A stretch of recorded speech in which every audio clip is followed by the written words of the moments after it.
श्री स्वामी समर्थ. सर्व स्वामी भक्तजनांना माझा नमस्कार.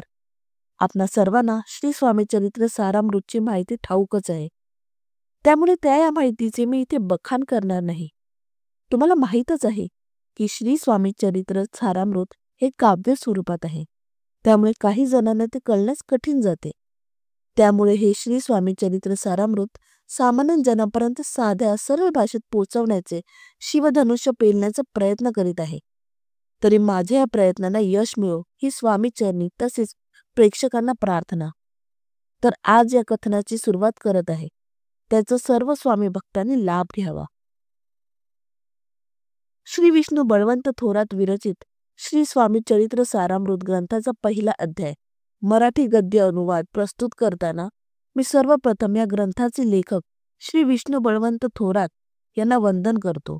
या ग्रंथाचे लेखक श्री विष्णू बळवंत थोरात हे सर्वप्रथम श्री गणेश, श्री सरस्वती, श्री गुरु, श्री कुलदैवत, अक्कलकोट निवासी पूर्ण दत्तावतार यतिवर्य श्री स्वामी समर्थ महाराज यांना वंदन करतात व पुढे ग्रंथ लिहिण्यास प्रारंभ करतात.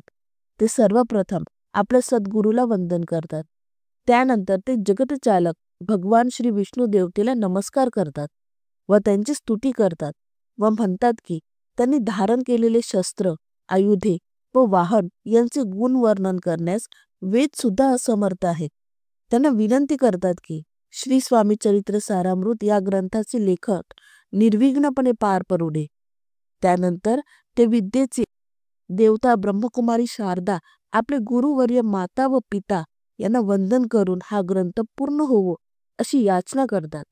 त्याचबरोबर विष्णुबुवा त्रिगुणात्मक त्रिमूर्ती असलेले भगवान श्री दत्तात्रय यांचे वंदन करून व त्यांना स्मरून विनंती करतात की ह्या कलियुगात धर्मवासना ही विकोपास गेलेली आहे, तिला आपल्या मूळ तत्वावर येऊ दे.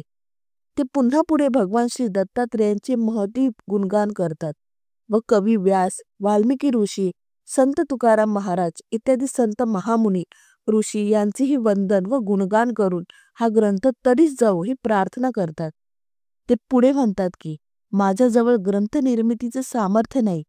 ते समस्त देवी देवता, साधू, सज्जन, सप्तपुरुष व अनेक संत यांचीही करुणा भागतात व त्यांना आशीर्वाद मागून माझ्या हातून या ग्रंथ निर्मितीचे कार्य निर्विघ्नपणे पार पडू दे अशी विनवणी करतात.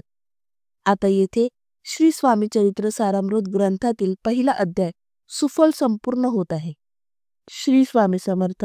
जय जय स्वामी समर्थ.